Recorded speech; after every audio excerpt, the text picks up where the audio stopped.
Faros. Presente, profe. Astudillo. Bus. Presente. Cabrera. Durán. Escudero. Presente, profe. Estrada. Presente, profe. Ferrada. Conchalva. González. González Ángel. Presente. González Vicente. Guerra. Gutiérrez. Presente. Kelves. Lazo. Presente. Manríquez. Marchán. Presente. Martínez. Morales. Olivares. Presente. Ortiz. Oces. Pérez. Saavedra. Strange. Toro. Trigo. Urbina. Presente. Vargas. Presente.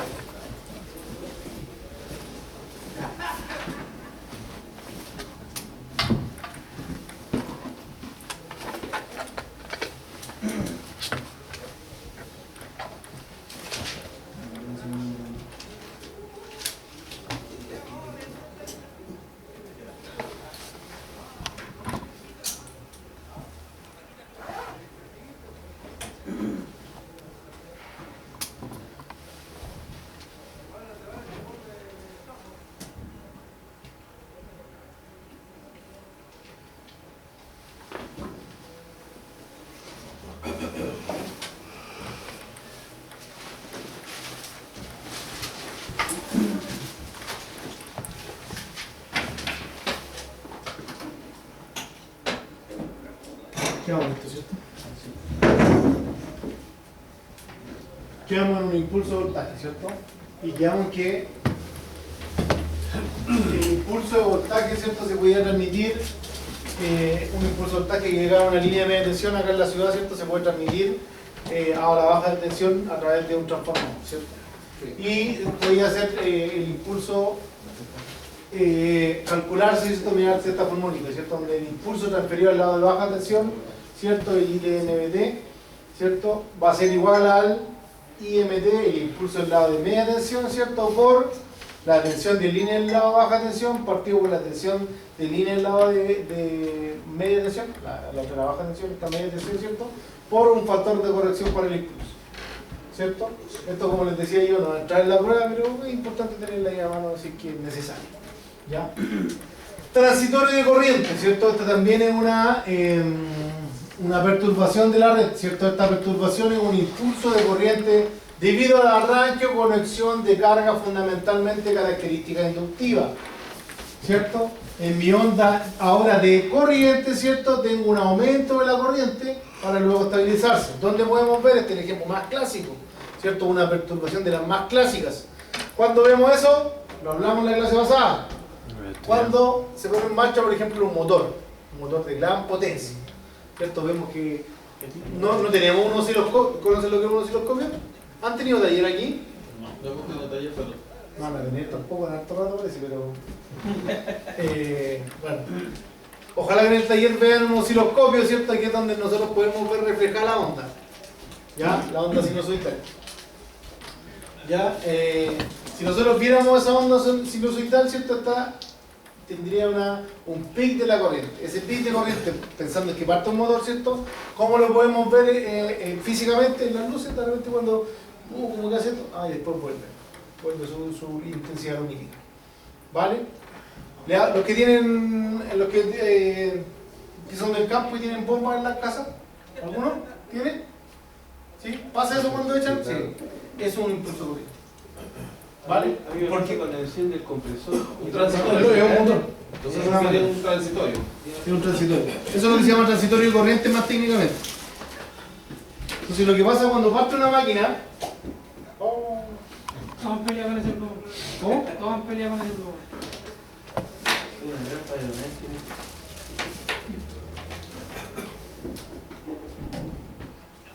Cuando yo tengo una máquina, si tengo un gráfico de tiempo versus corriente, una máquina, un motor, ¿cierto? Sea el motor que sea, motor eléctrico, si no tiene un motor de combustión, un motor eléctrico. Su partida va a ser así. Esto debería ser una línea más o menos recta. O sea, tiene un pic de corriente que puede llegar hasta 6 veces su corriente nominal. Y luego comienza a bajar hasta llegar a, esta debería ser su corriente nominal. Y esta va a ser la corriente de partida. La corriente de partida. Entonces todas las máquinas, ¿cierto?, que tienen partida directa, ¿cierto?, todos los motores, y lo más probable es que esas bombitas chicas o los compresores tienen partida directa, ¿cierto?, tienen un pic de corriente y luego se estabilizan. ¿Ustedes saben para qué tiene ese pic de corriente? ¿Por qué se produce ese pic de corriente? ¿Alguien sabe? Para salir de la inercia.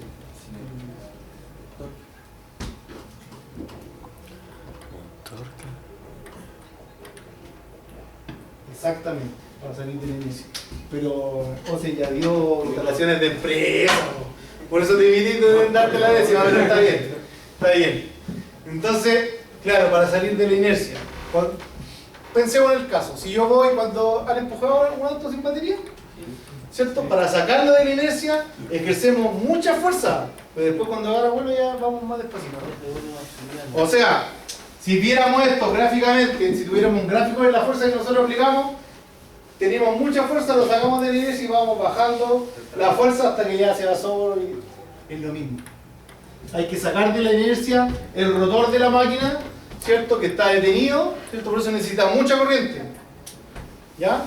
Nosotros para sacar de la inercia el auto necesitamos mucha fuerza. Por eso son lentas las curvas de la protección de los motores. Cierto. Eso lo vamos a ver más adelante. Cierto.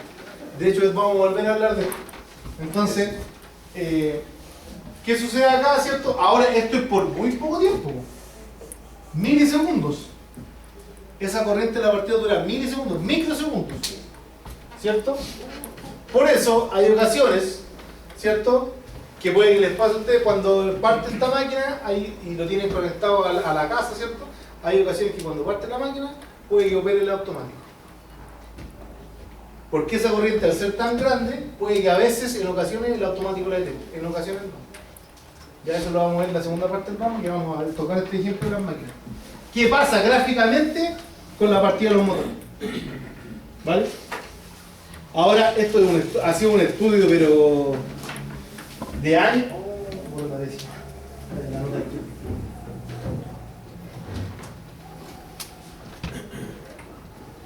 ¿Habéis escrito? ¿Se sienta con 12? Sí. Entonces, ha sido un estudio esto de la partida de los motores, un estudio de hace años.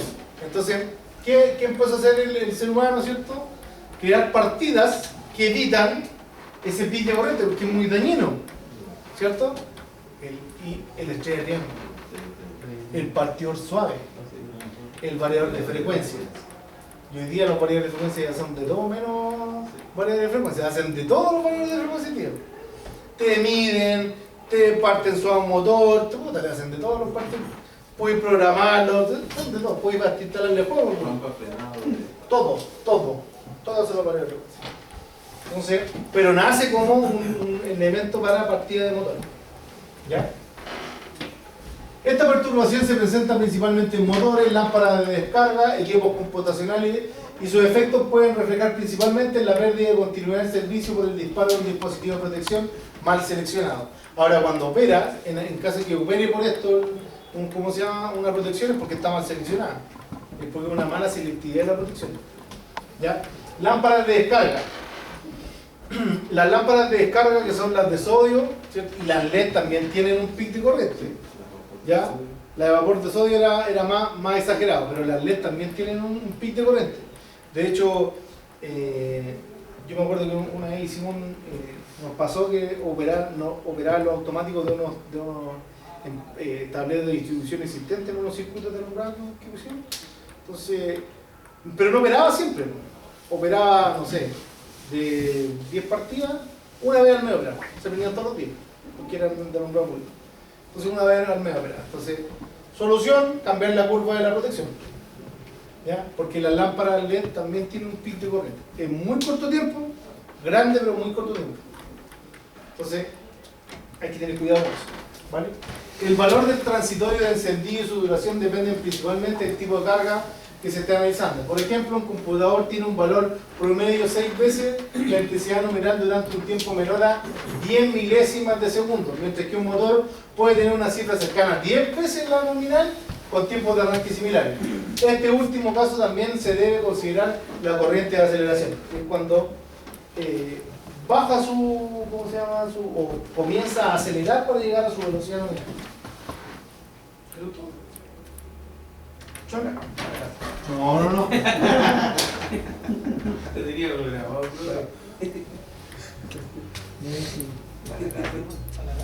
Sí. Te quería ir luego, Que ahí terminaba la clase pasada. Mira, yo tengo todas las clases este semestre, puedo cambiar y podemos estar aquí hasta la hora. Podemos seguir aquí.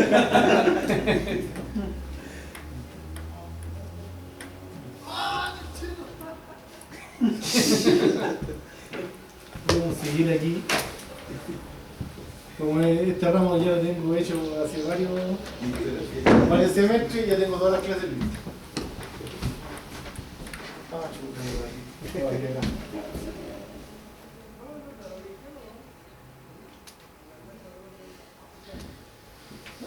Entonces esas eran perturbaciones en la red eléctrica sobre la amplitud de la señal. Ahora vamos a ver sobre la onda senoidal, ¿cierto? Sobre la onda senoidal, las tensiones observadas en las redes no son nunca perfectamente sinusoidales, debido a la presencia en ellas de equipos que por sus características de operación o calidad de fabricación inyectan señales que distorsionan a la fundamental. Por ejemplo, algunos de estos equipos son generadores eléctricos de baja calidad, transformadores operando el límite de su carga, equipos con características no lineales y adecuadamente y actualmente de la presencia de corrientes portadoras o corrientes parásitas, ¿cierto? El ruido. El ruido eléctrico es una alteración permanente de la señal de alimentación de bajo valor que se presentan en los conductores de alimentación del sistema, pero que dependiendo del esquema neutro de la red, especialmente en el esquema TM, ¿cierto? Tierra neutro, ¿cierto?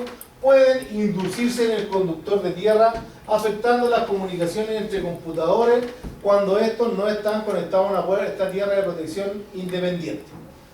Ahora, los ruidos eléctricos suelen producirse, por ejemplo, por el funcionamiento de convertidores y rectificadores alternos y en aquellos equipos que producen arcos eléctricos tales como conectores de escobilla. ¿Cómo se vería un ruido eléctrico, cierto? Que la onda sinusoidal no fuera tan sinusoidal, sino que fuera así medio distorsionada. Si tuviera un, ¿cómo se llama? Un osciloscopio, así la vería. ¿Ya? Por eso, no sé si han visto lo que acá han hecho algunas instalaciones. En sistemas grandes computacionales, los circuitos de computación tienen una malla tierra independiente, ¿cierto? Y van separadas las canalizaciones también.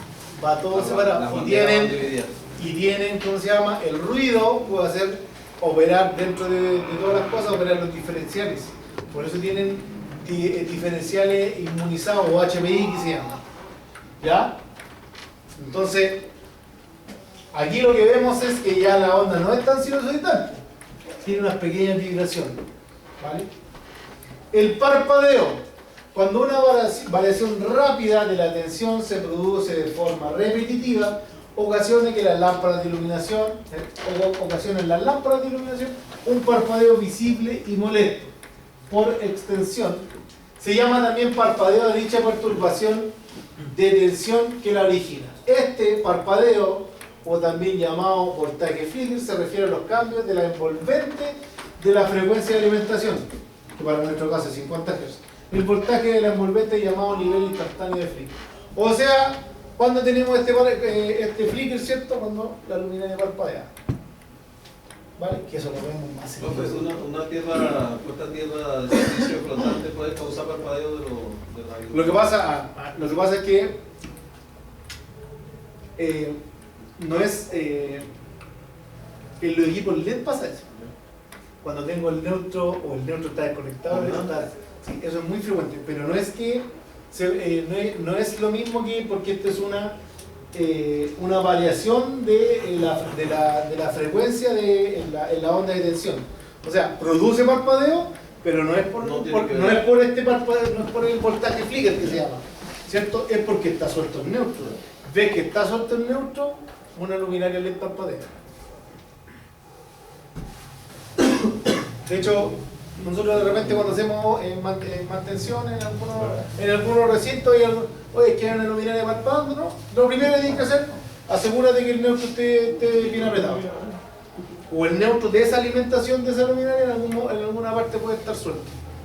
Si no, ya si no es eso, el driver ya cagó porque la luminaria o el driver era medio mala calidad. ¿Ya? Entonces, pero es importante y eso es muy cierto. ¿Ya?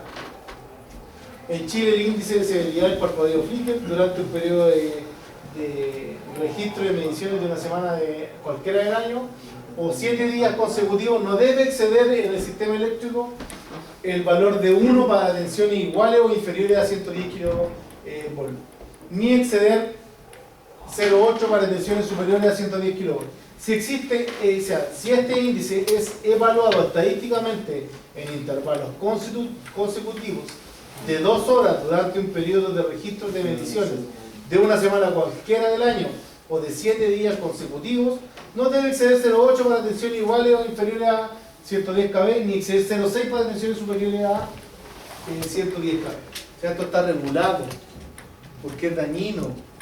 El flicker, ¿cómo se llama? Hoy día hay un montón de estudios con respecto de la iluminación.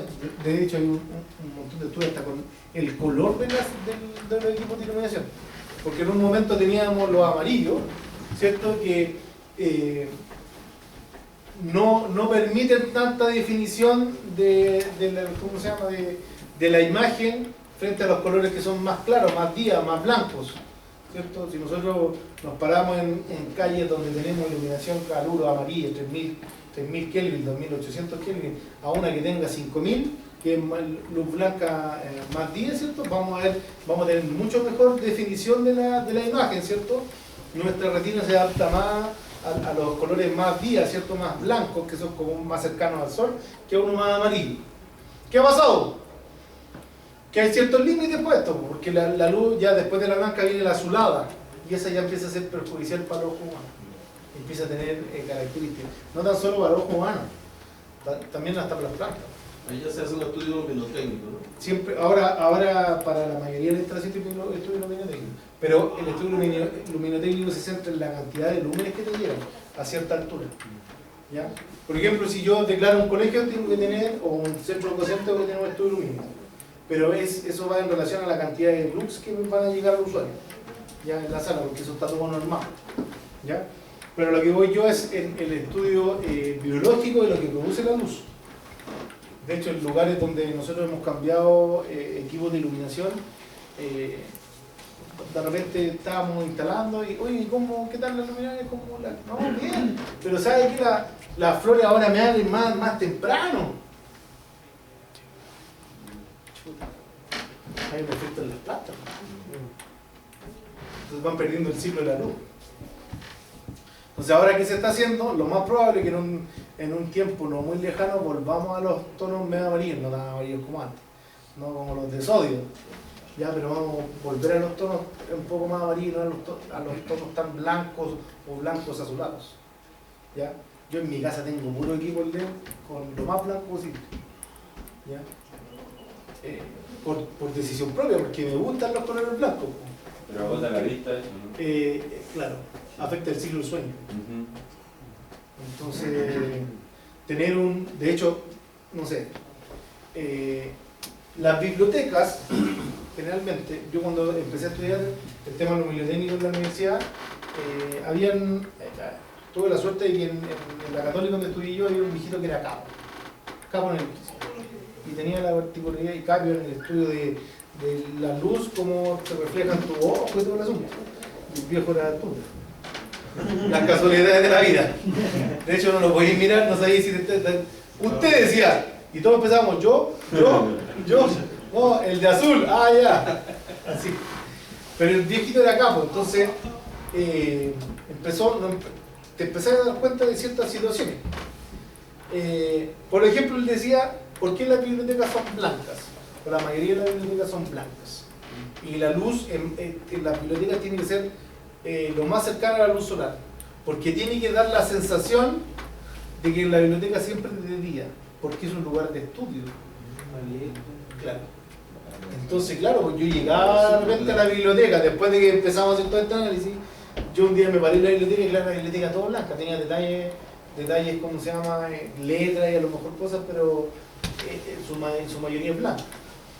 Entonces, mucha luz. Entonces, claro, de repente en el invierno yo estaba hasta las 7 de la tarde ahí, y ya estaba oscuro afuera, y salía, oh chuta, ya oscureció. No te das cuenta cómo pasa el tiempo adentro, porque estáis estudiando, ¿no? Estáis leyendo. Tiene que estar la luz tiene que jugar con tu cerebro. De hecho, por eso las murallas aquí son blancas, para que no se duerma. Pero ¿por qué la mitad? ¿Cachai? ¿Por qué la mitad? La mitad por un tema práctico, la mitad porque gris. Porque los niños se apoyan, ponen los pies, entonces el blanco se nota más. Fernando se está durmiendo y ella Entonces, por eso, porque unos ponen la cabeza aquí y dejan aquí con el robo así lleno de seo, entonces, por eso. No es que esté apoyado, pero se pone eso por un tema práctico. Eso, pero generalmente las salas de clase, los hospitales también tienen esa porque hay turnos de noche. Entonces, por eso son los colores. Los colores aportan mucho a la iluminación. ¿Vale? Tienen que ir siempre porque reflejan la luz. De hecho, hay un estudio, hay unas mediciones que se hacen en carreteras. Justo cuando iluminan carreteras, hay una medición que es lo que se refleja de la luz en el suelo. Porque eso todo depende del equipo lumínico, de la calidad del equipo lumínico. Cuánto se refleja, cuánto rebota. ¿Ya? Es interesante. ¿Ustedes tuvieron el ramo de iluminación o todavía? Sí. ¿Ya lo tuvieron? ¿Le enseñaron todas esas cosas? El Dialux. Me enseñaron que se pueden los archivos IES. ¿Saben lo que es un archivo IES? Las luces. Y el archivo IES es o trabajaron con la biblioteca que viene en el Dialux. Los modelos de... Ya, lo que pasa es que cuando uno compra un equipo lumínico, ¿cierto? No en los chinos, hasta en el Sodimac cuesta, pero comprar en un equipo, en una tienda de electricidad o en una tienda de iluminación, ¿cierto? Ellos te venden tu equipo y generalmente, como están certificados, tienen un archivo IES que se llama, que es para que nosotros ese equipo, su espectro lumínico, lo podamos ingresar al Dialux. Y si yo tengo que hacer una simulación de la zona que yo voy a iluminar, tengo justo cómo se comporta la iluminación de ese foco en esta instalación. Y ese es el archivo IES que se llama. ¿De dónde viene? Te lo da el fabricante. tiene que dar. Te lo da el Pero, por fabricante. ejemplo, uno compra una lámpara, una ampolleta. Tenés que pedirlo. A la página y... Tenés que pedirlo al vendedor. Porque lo que yo alcancé a ver Si era lo un compras en una sistema casa eléctrica seria. traía como una Ah, barra de ¿verdad? presión, Sodium, como una ¿quién parte te lo va a ecológica O van. y te daba Volante. por ejemplo cuánto estaba corriendo y también aparecía el tipo Imagínate que iluminario, se lo todo pida a así los como chinos. te mostraba ¿Dónde lo como- viste? en Dialux cómo Ah. funcionaba y todo eso. Sí, Tiene varias pero funciones igual. sí, todo eso. Sí, lo que nosotros como IES. electricistas, IES, IES, el punto IES, Yes. que se cachado como tener el archivo formato PDF, ¿Ya? este es formato punto IES, que se mete al Dialux y ahí te aparece en la biblioteca. Entonces ahí uno puede decir, voy a ocupar esta luminaria. Esos archivos, Nosotros trabajamos hay algunos, con la que estaban ahí cargados. claro, por eso. Entonces, hay algunos que hay algunos colegas que son especialistas en esto de iluminación, sobre todo en estas iluminaciones viales, licitaciones públicas de ¿cómo se llama?, de equipos lumínicos, que no sé si ustedes saben, pero hasta hace un par de años atrás, en 2020, cayó una de las empresas más grandes de iluminación por temas de corrupción. Se llama no sé si Offer que tiene varias municipalidades por ahí metidas, entre ellas Recoleta. Ellas por ahí metidas Porque ya sabían al precio que iban a licitar. todo. es que bueno, todavía no, era enorme, ¿no? No sé si era Offer Suite. No sé si era Offer Suite o no me acuerdo. Pero yo me acuerdo que una vez participé en una licitación con un antiguo jefe que era mediano para el tema de propuestas viales, y era una licitación que estaba en todo Chile. En todo Chile tú podías postular a, no sé, a la quinta región, había 3 ciudades que se iban a licitar la Comisión Nacional de Deportes. Entonces podías licitar, y así en todas las regiones había 3 o 4 ciudades que se iban a cambiar un recambio masivo de luminaria. Entonces nosotros postulamos a una, eran 50 ciudades. Tú si queréis podéis postular a una, si queréis podéis postular a todas, si queréis postular a 10, lo que sea. Nosotros postulamos a una ciudad. Y que era Freirina, más o menos. Porque en Freirina te pedían una luminaria que era especial que tenía que cumplir con el decreto supremo número 19, que era de contaminación lumínica. O sea que la luz no puede pasar los 180 grados. La luz que irradia del equipo lumínico no puede pasar los 180 grados, o sea, el plano. Todo tiene que ser hacia abajo. Cuando nosotros, estos equipos de luz que tenemos en las calles, su radiación lumínica es así. Si nosotros vemos el equipo de frente, por ejemplo, luz que es así, ¿cierto? Esto irradia así.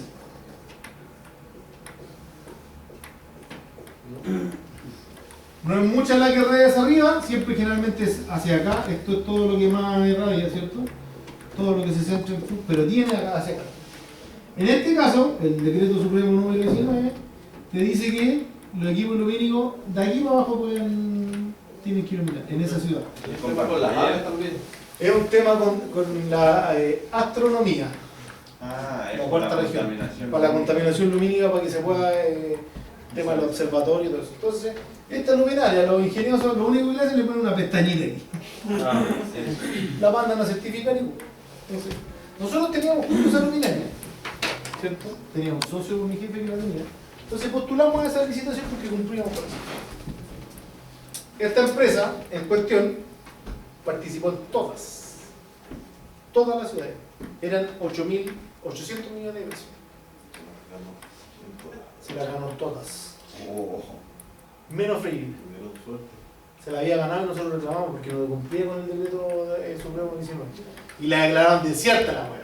Ni siquiera la dieron a nosotros, la declararon desierta. Así que lo más probable es que después la hayan licitado y se la hayan ganado igual. Esa empresa después cayó. Como a los 4 o 5 años después cayó. Pero eran 8.000 millones. O sea, si es que no quedó corto. Y ese era un recambio porque los compadres después tenían que mantenciones, que otras mantenciones de ciudad entera y mantener, ponte en una ciudad como Recoleta. Quillota tiene alrededor de 9.800 luminarias. Quillota. Hijuela tiene como casi 3.000. La Cruz tiene como 2.600. Mírense los habitantes que tiene Quillota. Imagínense una comuna como Recoleta. ¿Cuántas luminarias de...? Entonces, sigamos. Un armónico, o lo armónico. Un armónico determinado en una perturbación superpuesta de la onda fundamental, que también es una onda sinusoidal, pero de distintas frecuencias de pulsación y con valores de amplitud menores a esta. El efecto combinado es una onda periódica no sinusoidal denominada distorsión armónica. ¿Qué pasa? ¿Han escuchado hablar de los armónicos en la red? ¿Cierto? Que el quinto armónico es el más perjudicial, el tercer armónico es el más perjudicial, el quinto y el séptimo son más chicos ya. Al final, el armónico, ¿cierto? Es otra onda, ¿cierto? Que se genera por ruido, que se genera por... aquí dice, estos dos tipos de fuentes que dan origen al armónico, las de tensión y las de corriente. Las primeras se encuentran en el área de responsabilidad de la compañía eléctrica, debido principalmente a la saturación del núcleo de los transformadores de distribución. En cambio, las fuentes de corriente, ¿cierto?, las encontramos en las redes de los clientes, debido a las cargas con características no lineales que estos poseen. Equipos electrónicos generalmente, transformadores internos, motores, todos esos equipos forman y generan distorsión, que es una onda, ¿cierto?, a otra frecuencia, pero que al acoplarse a la red, a la onda fundamental, genera distorsiones de este tipo. Vale, que ya no es tan sinusoidal. ¿Dónde se ven reflejados los armónicos? ¿Cómo se manifiestan? Aumento de corrientes. Aumento de corriente. Aumento de corrientes. Y entonces pasan a hacer el estudio y te das cuenta que está hay mucho hormona. De hecho, en la red de alumbrado público,